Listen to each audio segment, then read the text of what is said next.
Have you ever noticed how badly you want to change something in your life, yet every time you try, something inside you quietly pulls you back? You want to wake up earlier, but your body feels heavier in the morning. You want to be disciplined, but you keep delaying. You want to speak confidently, but your voice holds back. You want to grow, improve, move forward, and still you stay stuck. And the most frustrating part is this: you know what to do. You've watched videos, read advice, made plans, felt motivated, yet nothing truly changes. This makes you think the problem is you, that you're lazy, weak, undisciplined, or broken. But here's the truth most people never hear. Your brain is not designed to help you change. It is designed to help you stay the same. Your brain's number one priority is not success, happiness, or growth. Its priority is safety. And safety for the brain means familiarity. Anything familiar feels safe, even if it's painful, limiting, or holding you back. Anything unfamiliar feels risky, even if it could improve your life. This is why change feels hard even when you want it. Your desire wants change, but your nervous system wants predictability. And when those two clash, the nervous system always wins. Think about it. If you've lived your whole life being quiet, being disciplined suddenly feels unsafe.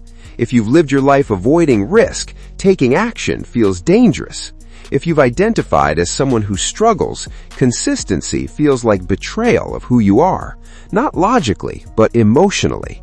The brain does not respond to logic first. It responds to patterns, and patterns form identity. Your brain constantly asks one silent question: who am I, and how do people like me survive?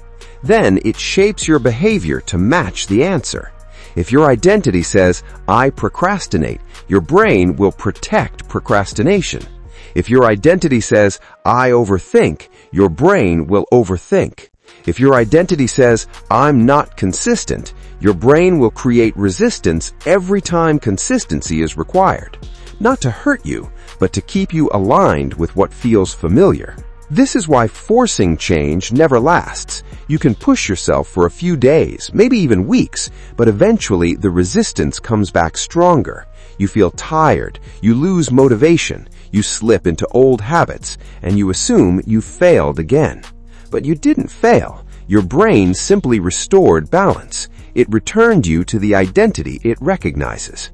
Here's something important to understand. Your brain treats change like a threat, not because change is bad, but because uncertainty once meant danger.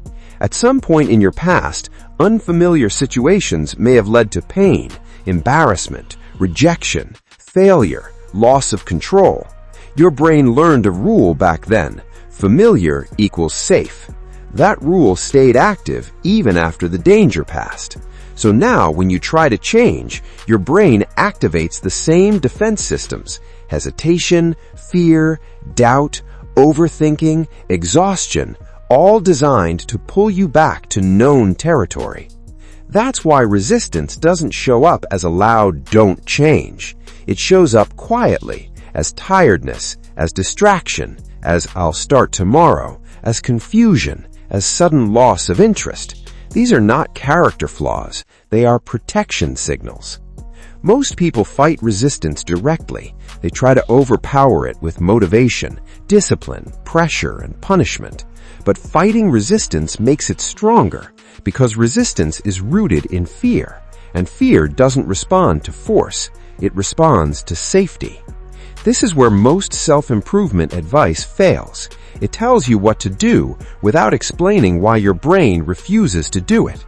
Until you understand that your brain is not your enemy, it's just outdated, you'll keep blaming yourself for something that isn't your fault. Change doesn't fail because you don't want it badly enough. Change fails because your brain believes staying the same is safer. And until that belief shifts, every attempt at change will feel like swimming against a current you can't see.